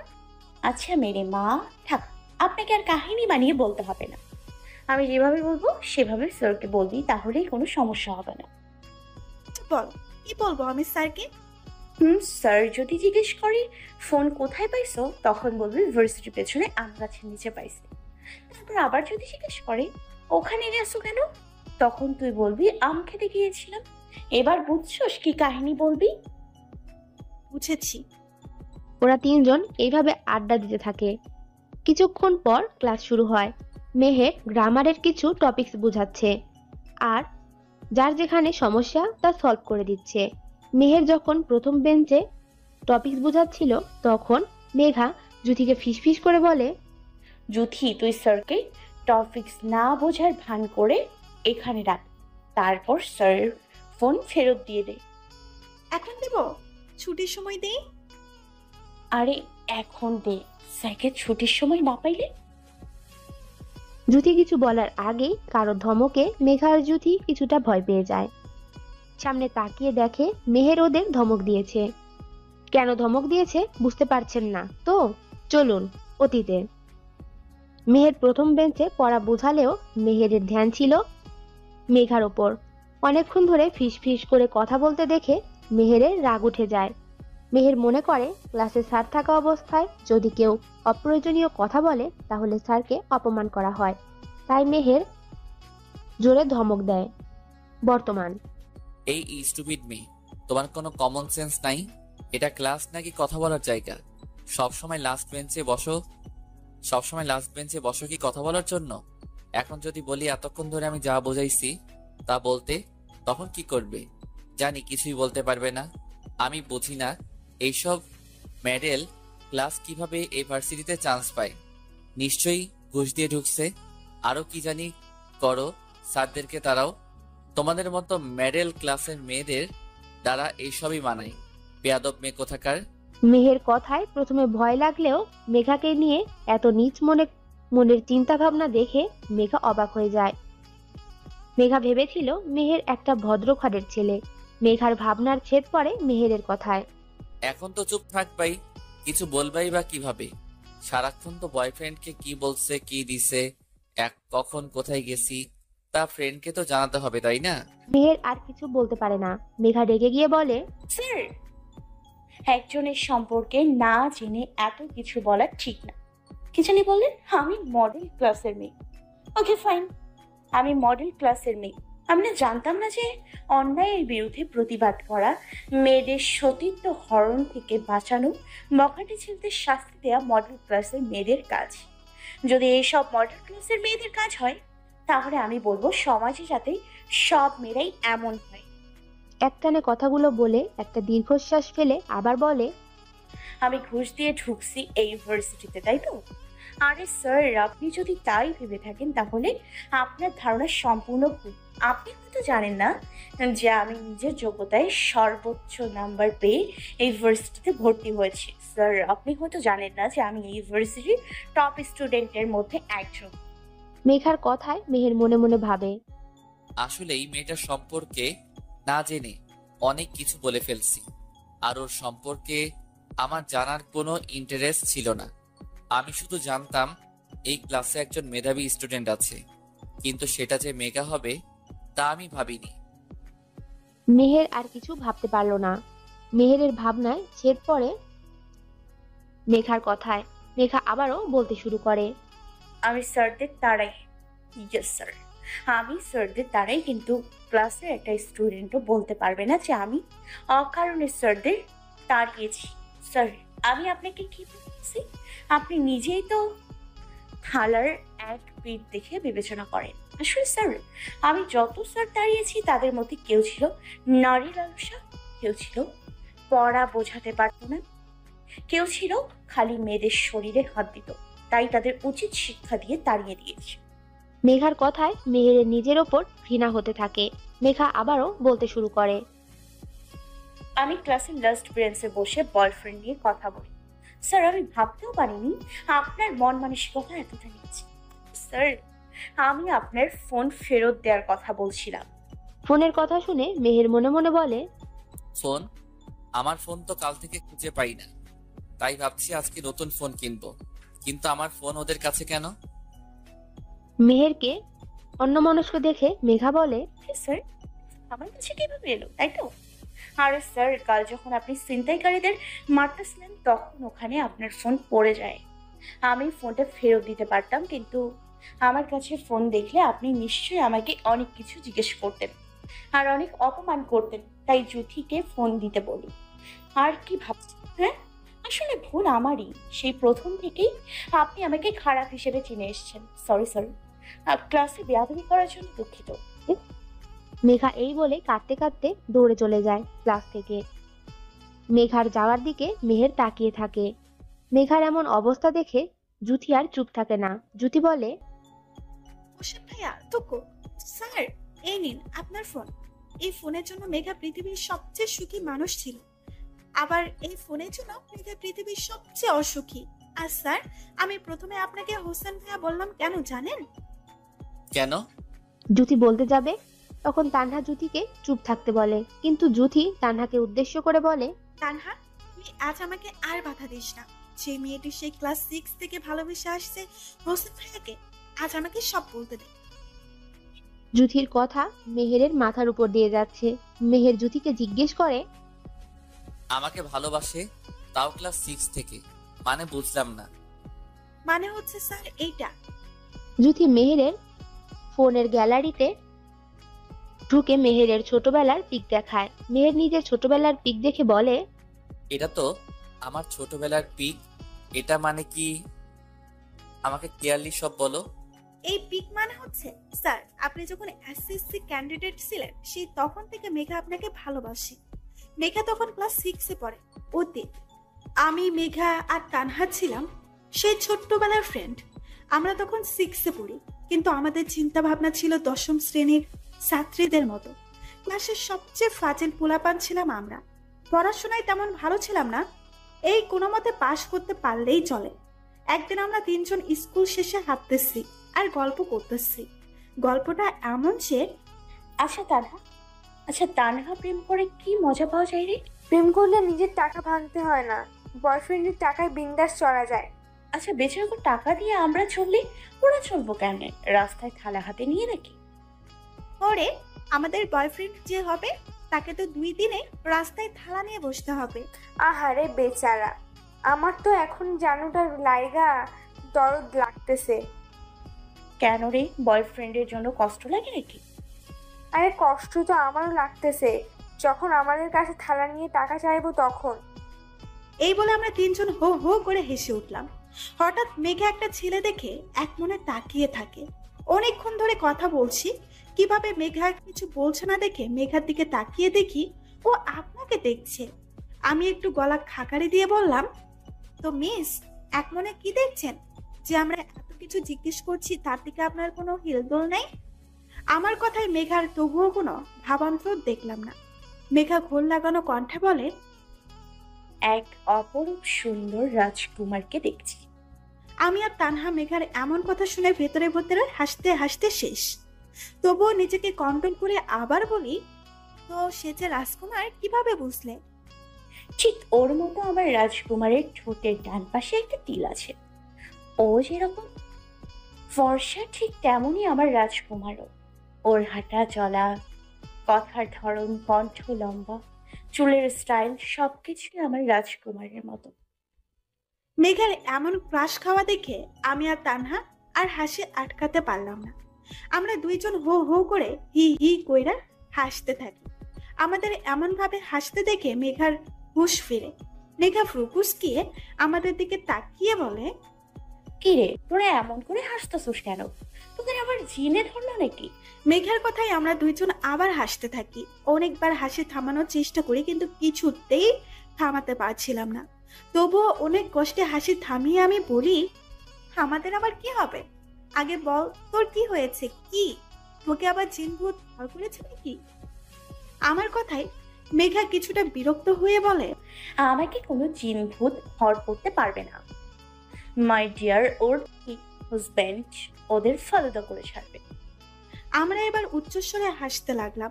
অনেক কষ্টে হাসি চেপে রেখে বললাম, তো শুনি, কি আমাদের উঠবি দুলাফাই ওই ছেলেটা নাকি রে? শৈতানি মার্কা হাসি দিয়ে কথাটা জিজ্ঞেস করলাম। আমার কথাই মেঘা একটু থতমত খেয়ে বলে, আরে তোরা যা ভাবতেছিস তা না। তো কি শুনি? আরে বুঝোস না, চুরি করতে গিয়ে ধরা পড়ছে, এই লাইগা এত তুতলাইতাছে। আমার কথায় মেঘা একটু খেপে গিয়ে বলে, ওই জ্যোতির বাচ্চা জ্যোতি, তোর এত সাহস কেমনে হয় আমাকে চোর বলার? আমি কোন দিন তোর কি চুরি করছি, হ্যাঁ, যে আমায় চোর বলতেছিস? হিসেব করলে তো তোকে চোর বলা যায়। তুই এই পর্যন্ত আমার ব্যাগ থেকে 238 টাকা চুরি করছিস। আইসে নিজের দোষ আমার উপর চাপাতে, শুনলি কোথাকার? এই বলে মেঘা হো হো করে হাসতে থাকে। আমি রেগে বললাম, আমি চুরি করছি নাকি? তোকে তো পরে বলে দিচ্ছি। আচ্ছা মানছি আমি না হয় প্রথমে না বলে টাকা নিচ্ছি, পরে তো তোকে জানাইছি। আচ্ছা ওইসব বাদ দে, আর বল, ক্রাশ খেলি নাকি ছেলেটার উপর? আমার কথায় মেঘা একটু থতমত খেয়ে বলে, আসলে ক্রাশ খাইছি কিনা জানি না, কিন্তু ভালো লাগছে ছেলেটাকে। ওমা তাই নাকি রে? তুই আবার কবে থেকে ক্রাশ খাস রে? আমি তো জানতামই না। বুঝোস না, তলে তলে টেম্পো চালায়। এই বলে আমরা হো হো করে হাসতে থাকি। বেচারা মেঘা থতমত খেয়ে বলে, তোরা কি শুরু করছিস এখন? আজকে কি বাসায় যাবি না, নাকি ভুটকির মতো নাত কেলিয়ে হাসতে থাকবি? আরে কি করব বল, আর এত সুন্দর ফিল্ম দেখবো জানতাম নাকি? জানলে তো আমি পপকর্ন, জুস আরো কিছু সাথে আনতাম রে। আমার কপালটাই খারাপ, না খেয়ে ফিল্ম দেখছি। আরে তানহা বেবি, চিন্তা করিস না, এখন থেকে রোজ ফিল্ম দেখবো, তখন তুই আবার খেতে খেতে দেখতে পারবি। তাই নাকি রে দোস্ত? আমি তো খুব এক্সাইটেড। ওহ, কখন আবার যে ফিল্ম দেখার সুযোগ পাবো, আমার তো আর সহ্য হচ্ছে না রে। আরে তানহা বেবি কুল কুল, তুই তাড়াতাড়ি আসতে পারিস সিন। আমি আর কিছু বলতে পারি নাই, তার আগেই মেঘা বলে, ওই শাকচুনি, মেকআপের দোকান তোরা থাক, তোদের সিন নিয়ে আমি গেলাম। সত্যি যখন মেঘা চলে যাচ্ছিল তখন আমরাও ওই দিন বাসায় চলে যাই। এইভাবেই কেটে যায় কয়েকটা দিন। এই কয়েকদিন মেঘা ক্লাস শেষ করে তাড়াতাড়ি দৌড় দিত স্কুলের পেছনের রাস্তায়, যাতে একবার হলেও দেখতে পারে তোমাকে। তোমার প্রতি এতটাই আসক্ত হয়ে পড়ে যে একদিন না দেখতে পারলে সারাক্ষণ কান্না করতো, খাবার খেত না, ঘুমাতো না, এমনকি নিজের যত্নও নিত না। ওর মতো পাগলামে দেখে আমি তানহাকে বলি, দেখ তানহা, এভাবে চলতে থাকলে মেঘা শেষ হয়ে যাবে। আমি ওর এমন অবস্থা আর সহ্য করতে পারবো না রে। তো কি করব বল? ও তো নিজ থেকে কখনো মেহের ভাইয়াকে কিছু বলবে? তুই তো জানিস মেয়েদের বুক ফাটে তবু মুখ ফোটে না। কিন্তু আমি তো আর সহ্য করতে পারছি না ওর এমন অবস্থা দেখতে। কি করবি বল? সামনে মেহের ভাইয়ার বোর্ড পরীক্ষা, এমন সময় কিছু বলা কি ঠিক হবে রে? আরে ধুর, বোর্ড পরীক্ষা তো কি হয়েছে? উনি কি একা বোর্ড পরীক্ষা দেবেন নাকি? কই, ওনাকে তো প্রেমও করে আবার পড়াশোনাও করে, তাদের তো কোনো সমস্যা হয় না। মেহের ভাইয়া সব ছেলেদের মতো না যে প্রেম আর পড়াশোনা একসাথে করবে। তোকে আর মেহের ভাইয়ার গুণগান গাইতে হবে না। আমি এই কয়েকদিন ধরে কনফিউজড, তুই মেঘার ফ্রেন্ড নাকি শত্রু? জ্যোতি, নিজেকে কন্ট্রোল করে বললাম। আচ্ছা বল, কি করবি তুই এখন? আমি ভাবছি মেঘা যেহেতু কিছু বলতে পারবে না, সেহেতু মেঘার হয়ে আমি মেঘের ভাইয়াকে বলবো। কি? Are you sure Jyoti? Yeah, I am sure. এত বড় সিদ্ধান্ত নেওয়ার আগে আমার মনে হয় মেঘাকে জানানো দরকার। আমি প্রথমে ভাবছিলাম মেঘাকে বলবো না, সারপ্রাইজ দেব, কিন্তু তুই যখন বলতেছিস তাহলে মেঘাকে জিজ্ঞেস করব। চল মেঘাকে জিজ্ঞাসা করি। ওকে চল। এই বলে আমি আর তানহা দুজনেই একসাথে মেঘার কাছে যাই। মেঘার কাছে গিয়ে বলি, কিরে মেঘা, কি করস? কিছু না। ও, এই টাইমে আমার বাসায় যে তোরা? না এমনিতেই। কেন আসতে পারি না? আমি তো একবার বলেছি আসতে পারবি না। আমি তো ভাবছি কিছু বলবি তাই বললাম। ও আচ্ছা বল, কিসের জন্য এই বিকেলে আমার বাসায় আসা? তোরা তো আবার কারণ ছাড়া আমার বাসায় আসিস না। ঠিকই বলছোস, কারণ আছে বলেই আসছি। ও, তো বল কি কারণে আসলি? আগে বল, আমার পুরো কথা শেষ না হওয়া পর্যন্ত তুই কোনো কথা বলবি না? কি এমন কথা বলবি যে তোর কথা শেষ হওয়া পর্যন্ত আমায় অপেক্ষা করতে হবে? যেই কথা হোক তুই বল, আমার কথা শেষ না হওয়া পর্যন্ত কথা বলবি না। মেরি মা, আপনার কথা শেষ হওয়া পর্যন্ত আমি কোনো কথা বলবো না। আমি একটা দীর্ঘশ্বাস ফেলে বলতে শুরু করি, মেঘা, তোর এমন অবস্থা আমি আর দেখতে পাচ্ছি না। চাই তুই আমার আগের মেঘার মতো হয়ে যা, যেই মেঘা সবসময় হাসি খুশি ফাজলামি দুষ্টুমি করে। আমি তোকে এমন গম্ভীর দেখতে পারবো না। আমি একটানে কথাগুলো বলে একটা দীর্ঘশ্বাস ফেলে আবারও বলতে লাগলাম, আমি একটা সিদ্ধান্ত নিয়েছি। আমি জানি তুই নিজ থেকে কখনো মেহের ভাইয়াকে কিচ্ছু বলবি না, তাই আমি আজ মেহের ভাইয়াকে তোর পছন্দের কথা জানাবো। এখন তুই বল, আমার সিদ্ধান্ত ঠিক কিনা? বর্তমান জুথি একটু থেমে মেহেরের উদ্দেশ্যে বলে, আমার কথা শুনে মেঘা খুশি না হয়ে বরং গম্ভীর গলায় কি বলেছিল জানেন? মেহের ভাইয়া। কি বলছে আমাকে বলো। জুথি একটা তাচ্ছিল্যের হাসি দিয়ে আবার বলতে শুরু করলো, আমার কথা শুনে মেঘা বলে, কি সুন্দর ভাবলি। আমার কথা একবার ওকে মেহের দিকটা দেখলি না? ভালোবাসাটা কখনো জোর করে হয় না, নিজ মন থেকে ভালোবাসা আসে। আমি চাই না মেহের কারো কথা শুনে আমার ভালোবাসা উপলব্ধি করুক। যদি তা চাইতাম তাহলে আমার এত অপেক্ষা করার প্রয়োজন ছিল না। এই বলে মেঘা পাগলের মতো হাসতে থাকে। আমি ভাবলাম হয়তো মেহের ভাইয়াকে না পাওয়ায় মেঘা পাগল হয়ে গেছে, কিন্তু আমার ধারণাকে অপেক্ষা করে মেঘা বলে, কি ভাবতেছোস আমি মেহেরের সুখে পাগল হয়ে গেছি? আরে আমি ভাবতেছি তোরা আমার ফ্রেন্ড হলে কিভাবে, এতদিনও আমায় চিনতে পারলি না। এই বলে মেঘা আবারও হাসতে থাকে। আমি মেঘার এমন আচরণ দেখে ওর দিকে ব্যাককেলের মতো তাকিয়ে থাকি। আমাকে মেঘার দিকে তাকিয়ে থাকতে দেখে মেঘা অনেক কষ্টে হাসি থামিয়ে বলল, কি হচ্ছে কিছুর মাথায় ঢুকছে না তো, তাই তো? তুই ভাবতেছোস আমি মেহেরকে পাবো। তোর এমন সিদ্ধান্ত দেখে তোকে জড়িয়ে ধরবো, অনেকগুলো পাপ্পি দিব, থ্যাঙ্কস বলবো, আর তুই আমার উত্তরে বলবি ফ্রেন্ডের জন্য এটুকু করতেই পারবো। ফ্রেন্ডের জন্য এটুকু করতে পারবো না তো ফ্রেন্ড কিসের জন্য? আরে এইসব ভেবে থাকলে তোর চিন্তা ভাবনা পুরোটাই ভুল।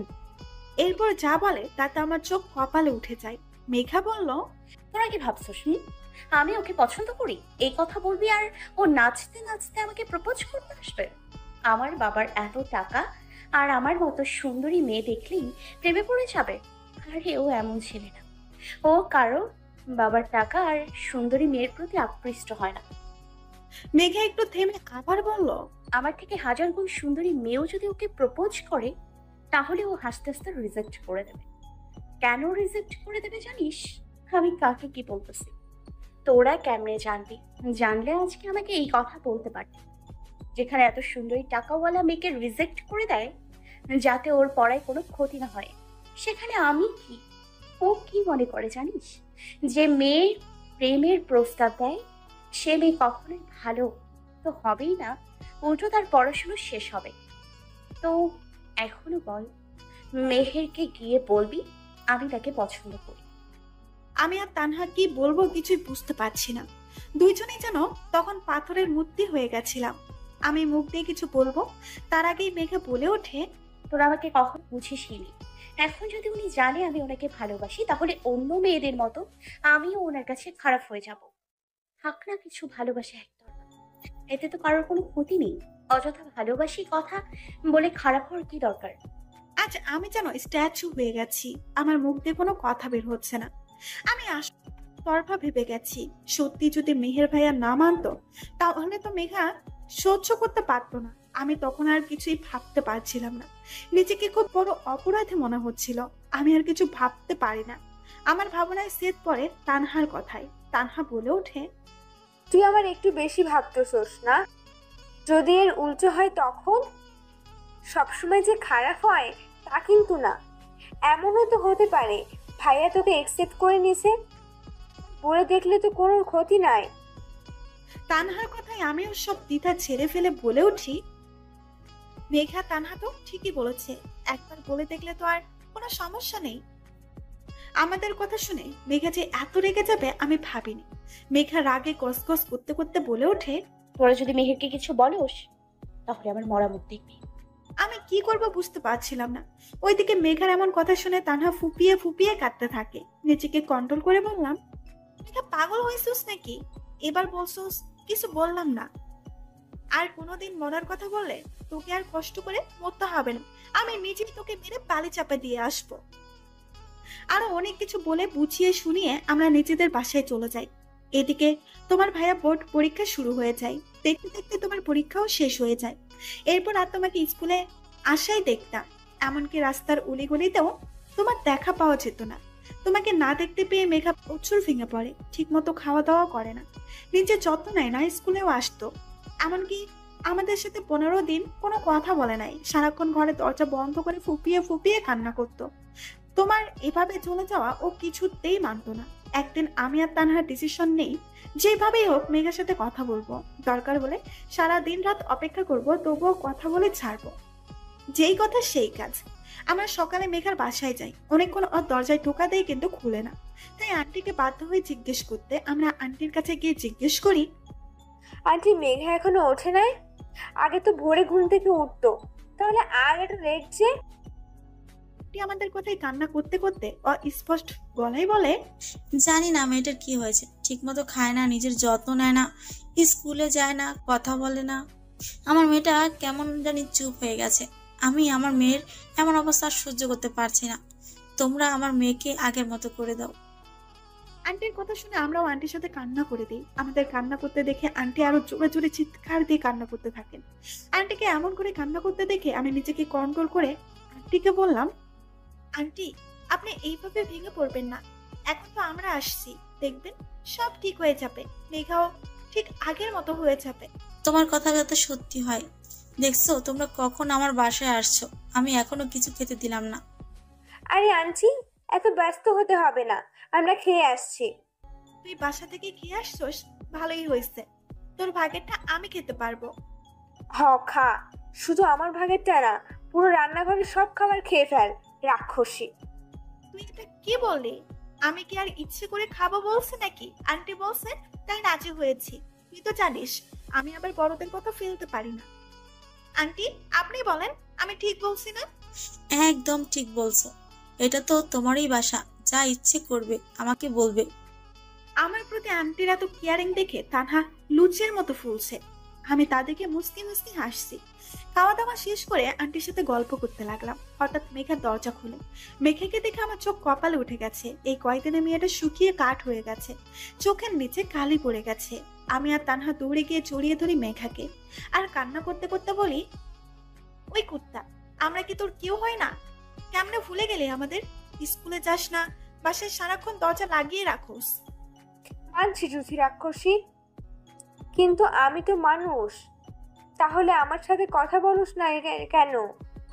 আমাদের কথায় মেঘা চোখ থেকে 2 ফোঁটা জল গড়িয়ে পড়ে। মেঘা লো ভয়েসে বলে, আমি তোদের মতো হারামি ফ্রেন্ডদের কিভাবে ভুলি? আসলে শরীরটা ভালো ছিল না, তাই স্কুলে যাওয়া হয় নাই। আচ্ছা রুমে চল, রুমে গিয়ে কথা বলবো। এই বলে আমরা 3 জন রুমে ঢুকি। রুমে ঢুকে দেখি রুমের অবস্থা নাজেহাল। রুমের সব জিনিসপত্র এদিক সেদিক পড়ে আছে, কাঁচা জিনিস ভেঙে একাকার হয়ে গেছে। রুমের এই অবস্থা দেখে তানহা জিজ্ঞাসা করে, রুমে এসব কি দেখছি? আরে তেমন কিছুই না, নিজের কষ্ট ওদের উপর ছাড়ছি। মানে কি? তুই কি মেহের ভাইয়াকে মিস করতেছস? মেহেরের কথা শুনে মেঘা নিজের কান্না আর ধরে রাখতে পারে না, ফুপিয়ে ফুপিয়ে কাঁদতে থাকে। মেঘাকে এইভাবে কাঁদতে দেখে ওকে শান্ত করার জন্য বলি, প্লিজ কাঁদিস না, দেখিস মেহের ভাইয়া একদিন ঠিক ফিরে আসবে। ও কখনো ফিরে আসবে না রে, আমার ভালোবাসাই ব্যর্থ রে। আমি বোধহয় ওকে কখনো নিজের করে পাবো না। কে বলেছে তোর ভালোবাসা ব্যর্থ? দেখবি মেহের ভাইয়া একদিন তোর ভালোবাসা বুঝবে। আর মেহের ভাইয়াকে নিজের করে পেতে চাইলে আমার কথা শুনে চলতে হবে, না হলে মেহের ভাইয়াকে সারা জীবনের জন্য হারিয়ে ফেলবি।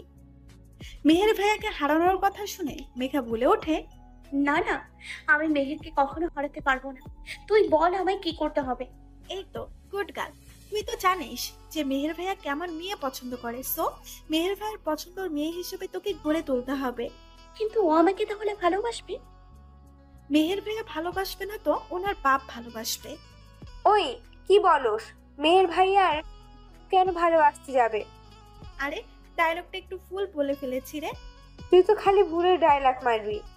এমন অবস্থায় তো তোর ফান না করলেও হয় না। সরি প্লিজ মেরে মা, আপনার এই অবুঝ মেয়েকে ক্ষমা করে দেন। তবে রে, এই বলে আমার দিকে তেড়ে আসে। আমি তোর মা লাগি, তাই না? আমাদের এমন কাণ্ড দেখে মেঘা ফিক করে হেসে দেয়। আমরাও মেঘাকে হাসতে দেখে একটা তৃপ্তির হাসি দেই। মেঘা আমাদের কাণ্ড দেখে হাসতে হাসতে বলে, আরে কি শুরু করলি তোরা? থাম, আজকে পেট ফেটে যাবে হাসতে হাসতে। আমি মেঘার দিকে তাকিয়ে বলি, যাক মহারানীর মুখে তাহলে হাসি ফুটলো। আমি বাবা হাঁপিয়ে গেছি। তাহলে এতক্ষণ সব নাটক ছিল বুঝি? তোদের নাটক করা দেখাচ্ছি দাঁড়া। এই বলে মেঘা আমার দিকে তেড়ে আসতে থাকে। মেঘাকে তেড়ে আসতে দেখে আমি বলে উঠি, ওই মেঘা প্লিজ আমার দিকে আর এগোস না, ভয়ে আমার প্রাণ আত্মা পেরিয়ে আসছে রে। আমি আজকে অন্তত আগের মতো ধোলাই দিস না। হে আল্লাহ, তুমি আমায় রহম করো। আমি ভয়ে ভয়ে মেঘার মুখের দিকে তাকিয়ে দেখি মুখটা ফ্যাকাশে হয়ে গেছে, যেন রাজ্যের সব মেঘ এসে ওর মুখে ধরা দিয়েছে। আমি অবাক হয়ে জিজ্ঞেস করি, ওই মুখটা আমার বাংলার পাস্তার মতো করে রাখছোস কেন? না তেমন কিছুই না রে, আসলে স্কুলের কথা খুব মনে পড়ছে রে। আমি ওকে কাঁদতে দেখে দৌড়ে ওর কাছে যাই আর বলি, মেঘা প্লিজ এবার ভেঙে পড়িস না। তুই এভাবে ভেঙে বললে মেহের ভাইয়াকে পাওয়ার আশা ছেড়ে দে। আমি মেঘার চোখের পানি মুছে দিয়ে একটা দীর্ঘশ্বাস ফেলে আবার বলতে লাগলাম, তুই কি ভাবিস ভাইয়া তোকে দেখলেই প্রেমে পড়ে যাবে? আগে নিজেকে একটু দেখ কি অবস্থা করছিস চেহারার। এই বলে আমি মেঘাকে আয়নার সামনে দাঁড় করালাম। মেঘা আয়নায় নিজেকে দেখে মনে মনে বিড়বিড় করতে থাকে, আসলেই তো কি অবস্থা হয়েছে চেহারার। এই চেহারায় মেহের তো দূরের কথা একটা কুকুর পিছু নেবেন।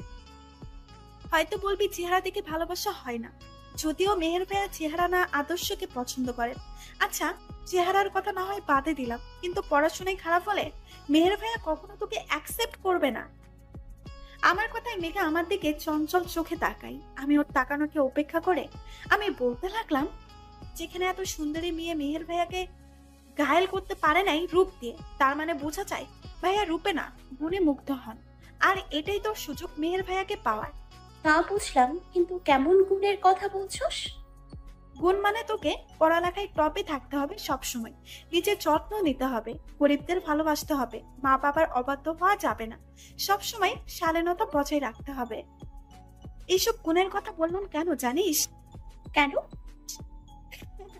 কারণ ভাইয়া নিজের লাইফ পার্টনার হিসেবে সেই মেয়েকে পছন্দ করেন যে মেয়ে মা বাবার কখনো ফালতু কাজে সময় নষ্ট করবে না, বড়লোক হলেও গরিবদের ভালোবাসবে, কখনো তাদের তুচ্ছ করবে না, অনেক বুদ্ধিমতী হবে, একজন ব্রিলিয়েন্ট স্টুডেন্ট হবে, অন্যায়ের বিরুদ্ধে রুখে দাঁড়াবে, আর রূপবতীও হবে। তাই ভাইয়াকে পেতে হলে ভাইয়ার পছন্দের মেয়ে হয়ে উঠতে হবে, বুঝলি? মেঘাকে এত কথা বলার পরেও চুপ করে থাকতে দেখে আমি বুঝলাম যে মেঘাকে একটু একা থাকতে দেওয়া দরকার। আমি তানহাকে উদ্দেশ্য করে বলি, তানহা এখন এখান থেকে চল, মেঘাকে একটু ভাবার সময় দেওয়া উচিত। ঠিক বলছোস।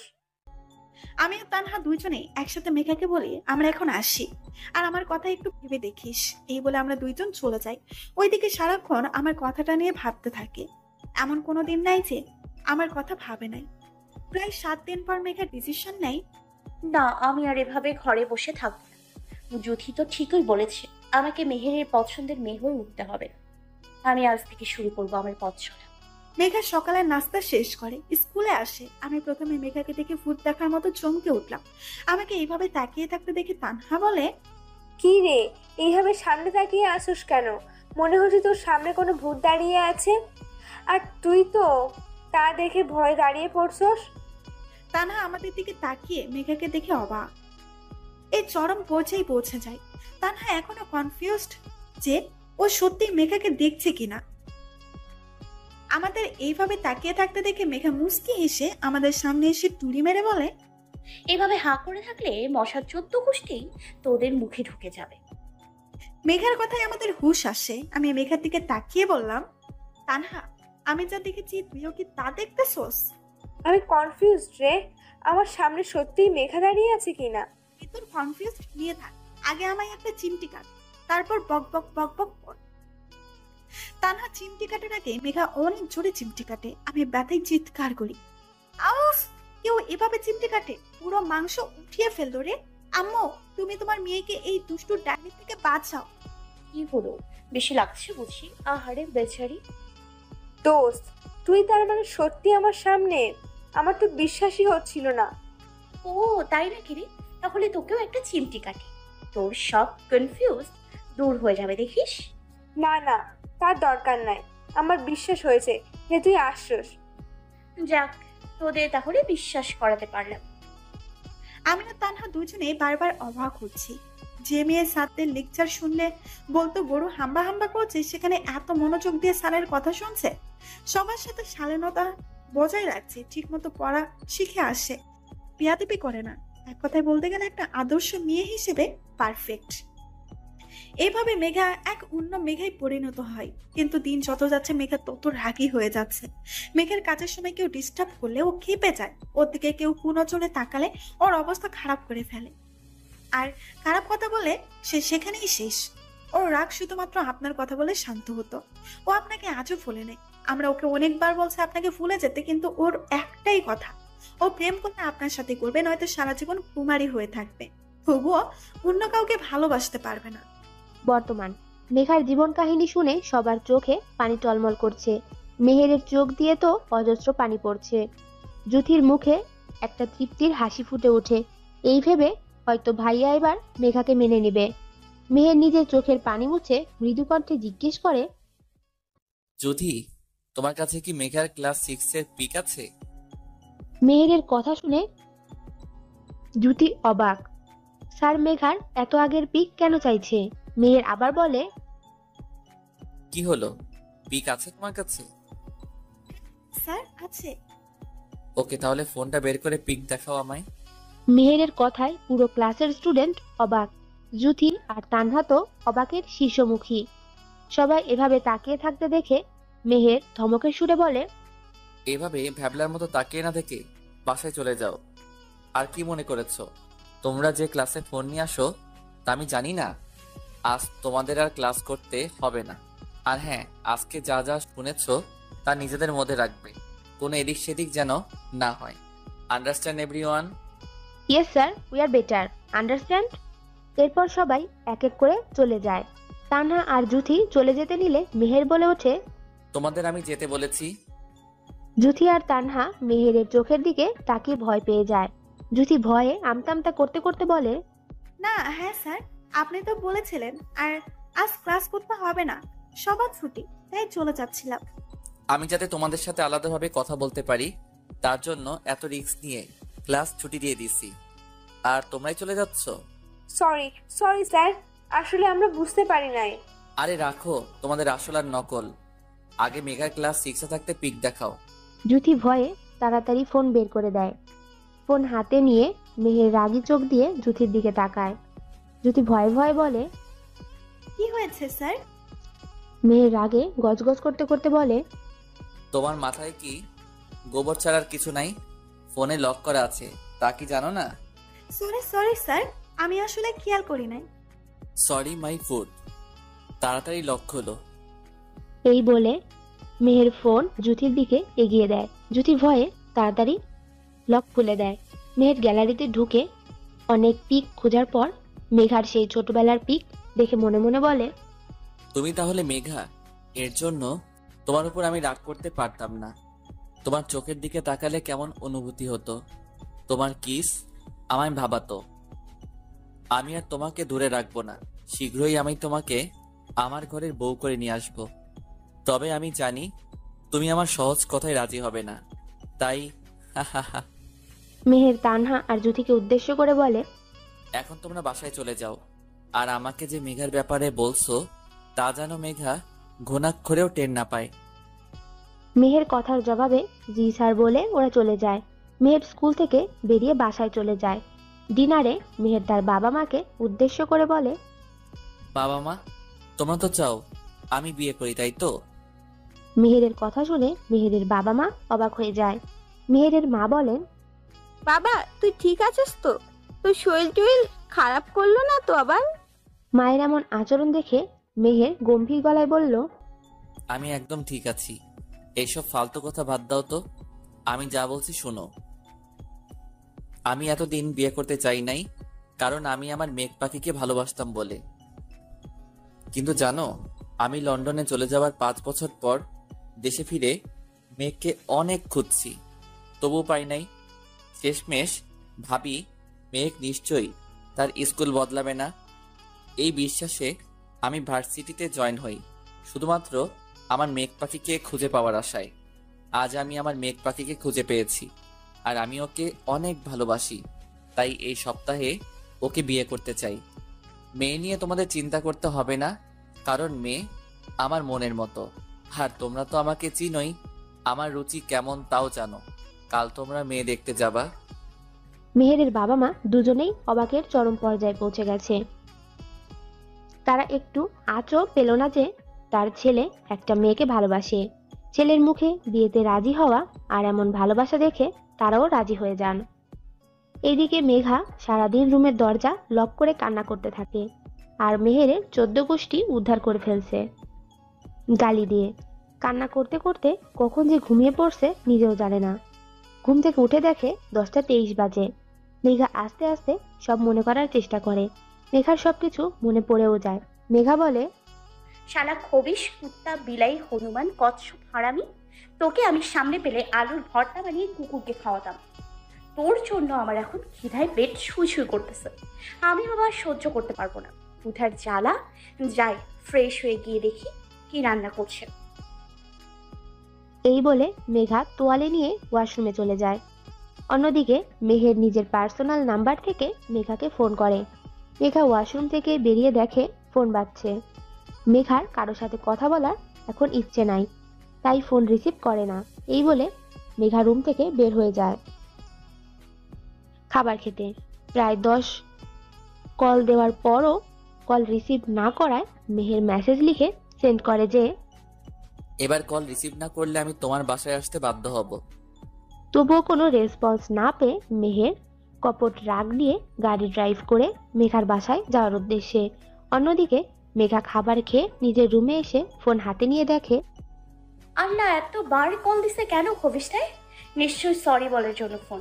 কুত্তা বিলাই হনুমান কচ্ছপ হারামি, তুই ফোন দিতে থাক, আমি রিসিভ করবো না, তখন বুঝবি মজা। আমার দেখি মেসেজও দিছে। মেসেজ দেখে মেঘার হাসি মুখ নিমিষেই মিলিয়ে যায়। মেঘা বলে, এই বজ্জাতটা আবার আমার বাসায় আসবে কেন? আল্লাহ যদি সত্যি আসে তখন আম্মুকে কিছু বললে আমি শেষ। আল্লাহ বাঁচাও আমায়। মেঘার ভাবনার ফাটল পড়ল কলিং বেলের শব্দে। কলিং বেলের শব্দ শুনে মেঘা আরো ভয় পেয়ে যায়। এখন আবার কে এলো? হোসেন না তো? আল্লাহ তুমি আমায় রকম করো এই হোসেনের থেকে। ভয় রুম থেকে বের হয় না। অন্যদিকে পারভিনা বেগম দরজা খুলে জিজ্ঞেস করে, তোমাকে তো বাবা চিনলাম না, কে তুমি? আন্টি, তুক্কু, আম্মু, মানে আমি আপনার হবু জামাই। পারভিনা বেগম অবাক হয়ে জিজ্ঞেস করেন, মানে? আম্মু তুমি খুব পচা, কেউ তার হবু জামাইকে বাহিরে দাঁড় করিয়ে রাখে, ভিতরে যেতে দিবা না? আরে কি আজব, চিনি না অথচ বলতেছো আমার জামাই। আচ্ছা আম্মু, আমাকে চিনতে পারছেন না তো? আমি হোসেন, আপনার মেয়ের ভালোবাসা। এবার তো ভিতরে ঢুকতে দিবেন। পারভিনা বেগম এবার কিছু জিজ্ঞেস করেন না, কারণ জানেন যে তার মেয়ে হোসেন নামের একটা ছেলেকে পছন্দ করে। পারভিনা বেগম কফি নিয়ে এসে মেহেরের পাশে বসেন। মেহের কফি খেতে খেতে পারভিনা বেগমকে সব কাহিনী বলেন। পারভিনা বেগম বিয়েতে রাজি হন। তারপর জামাই প্লাস শাশুড়ি মিলে অনেক হাসাহাসি করে। অনেক হাসাহাসি শব্দ শুনে মেঘা বলে, কি ব্যাপার, এত হাসতেছে কারা? তার মানে কি হোসেন আসে নাই? গিয়ে দেখবো কি? না, যদি হোসেন আসে তখন? এইভাবে দ্বিধাদ্বন্দ্ব করে মেঘা শেষ পর্যন্ত দরজা খুলে ড্রয়িং রুমে তাকায়। ড্রয়িং রুমে হোসেনকে দেখে যেই দরজা আটকাতে যাবে অমনি পারভিনা বেগম বলে ওঠে, কিরে মেঘা, ওখানে দাঁড়িয়ে আছিস কেন? এদিকে আয়। কেন যে আমি দরজা খুলতে গেলাম, এখন কথা না শুনলে তো সন্দেহ করবে। তার থেকে ভালো যাই। এই বলে মেঘা পারভিনা বেগমের পাশে এসে বসে। পারভিনা বেগম ওদের মনোমালিন্য দূর করার জন্য কাজের ছুতো নিয়ে চলে যান। পারভিনা বেগম চলে যেতেই মেহের বলে ওঠে, ভালোবাসো আমায়? বিয়ে করবে আমায়? মেহেরের কথা শুনে মেঘা অবাক হয়ে যায়, আবার মনে মনে খুশিও হয়। মেঘা মনে মনে বলে, আমি কি স্বপ্ন দেখছি নাকি এটা বাস্তব? জানি তুমি আমায় খারাপ ভাবছো খুব, আর এটাও ভাবছো সবার ক্রাশ বয় তোমাকে কেন এইসব জিজ্ঞাসা করছে। মেহের থেমে যায়। মেহেরকে থেমে যেতে দেখে মেঘা বলে ওঠে, কি কারণ? মেঘার জানার কৌতূহল দেখে মেহের মুচকি হেসে বলল, কারণ এই যে আমি তোমাকে তোমার প্রেমে পড়ার 1 মাস 13 দিন 7 ঘন্টা 23 মিনিট আগে থেকে আমি ভালোবাসি। অতীত একদিন তুমি একটা ছেলের হাত মুচকিয়ে দিয়েছো তোমার হাত ধরার কারণে। তুমি ওকে লাঠি দিয়ে প্রচুর পিটাও আর বলতে থাকো, তুই জানোস আমি তোকে পছন্দ করি না, তবুও তুই আমার পেছনে ঘোরস। অনেকবার ওয়ার্নিং করেছি, মানুষ নাই। আমি কোনো ঝামেলা করতে চাই না দেখে তোকে এতদিন সহ্য করেছি, কিন্তু তুই আজ সীমা লঙ্ঘন করে ফেলছ। তুই দেখছোস আমি তোর প্রপোজ অ্যাকসেপ্ট করি নাই, কারণ তোকে একবারও ছেড়ে দিয়েছিলাম। কিন্তু তোকে আমার ছাড়া উচিত হয়নি। তোর সাহস খুব বেড়েছে, তুই আমার হাত টাচ করছোস। ছেলেটার এমন বেহাল অবস্থা দেখে একটি মেয়ে এসে বলে, মিঘু, চল এখন, ছেলেটাকে পরে দেখে নেব, শেষ সময় হয়ে গেছে। যা মার দিছি অন্তত আর পেছনে লাগবে না, আবার আসলে আর বাঁচবে না। এই বলে তুমি চলে যাও। আমি তোমার সেই রাগী চেহারার প্রেমে পড়েছিলাম। তোমার অন্যায়ের বিরুদ্ধে রুখে দাঁড়ানোর দৃশ্য আমাকে ক্ষত বিক্ষত করেছে। আমি তখনও বুঝি নাই আমি তোমাকে ভালোবাসি। যখন আমি এসএসসি পরীক্ষায় A+ পাই, বাবা মা আমাকে লন্ডনে পাঠায়। ওখানে যাওয়ার পর তোমার প্রতি আমার ভালোবাসাটা বুঝি। তারপর থেকে প্রতিদিন তোমার কথা ভাবি। এইভাবে 5 বছর কেটে যায়। দেশে এসেও তোমাকে আমি প্রচুর খুঁজেছি। জানো, তোমাকে আমি যখন প্রথম দেখি তখন আমার মেঘ পাখির কথা মনে পড়ে যায়। ও ঠিক এভাবে গালি দিত। তারপর আবার তুমি যখন ফুচকাওয়ালার টাকা ছেলেগুলোর কাছ থেকে নিয়ে নিলে, তোমার সব স্বভাব চরিত্র আমার মেঘ পাখির সাথে মিলে যেত। এমনকি তুমি রাগলে তোমার চোখে যে অনুভূতি ছিল তা আমার মেঘ পাখির মাঝেও ছিল। আমি তো মাঝে মাঝে ভাবতাম তুমি আমার মেঘ পাখি নও তো। তারপর আজ জ্যোতি যখন বলল তুমি আমাকে ভালোবাসো, তুমি কি কি করতে সব যখন আমি জানি, তখন আমার মেঘ পাখির আচরণের কথা মনে পড়ে যায়। আমার মাথায় একটা কথা আসে, তোমার ছোটবেলার পিক দেখলে আমার সব কনফিউজ দূর হয়ে যাবে। তাই জ্যোতিকে বলি তোমার ক্লাস 6-এর পিক দেখাতে। তোমার পিক দেখে আমি এবার শিওর হয়ে যাই মেঘা তুমি আমার মেঘ পাখি। মেঘা, আজকের কাজকর্মের জন্য আমি লজ্জিত। আমাকে কি ক্ষমা করা যায় না? আমায় ক্ষমা করে দিয়ে তুমি মেঘা থেকে আমার মেঘ পাখি হবে, আমায় বিয়ে করবে, আমাকে তোমার হাত ধরার অধিকার দিবে। আমি কথা দিচ্ছি, আমি মরে যাওয়ার আগ পর্যন্ত তোমার গায়ে একটা আঁচও আসতে দিব না। কিছুদিন পর মেঘা আর মেহেরের বিয়ে হয়ে যায়। এখন তারা জমিয়ে সংসার করছে। আপনারা আবার তাদের সংসারের দিকে নজর দিবেন না, দোয়া করবেন তাদের জন্য।